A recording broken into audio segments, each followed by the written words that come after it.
Бәріңізге сәлем, мен Айсұлу. Бүгін сіздермен сүзбелі чизкейк дайындайтын боламыз. Ол үшін алдымен ыдысымызға қантымызды салып, үстінен бөлме температурасында еріп тұрған сары майымызды салып, шаншқының көмегімен бір келкі болғанша араластырамыз.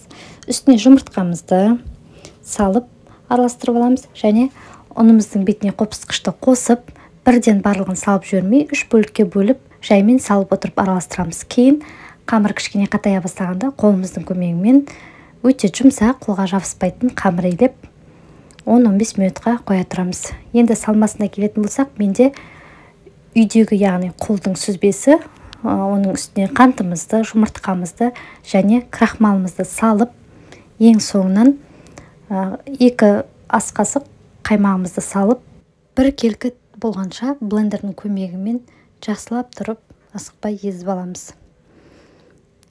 Міне, салмамыз осымен дайын. Енді формамызға қамырымызды жайып, айналаларын келтіріп, үстіне салмамызды салып, лопатканың көмегімен тегістейміз.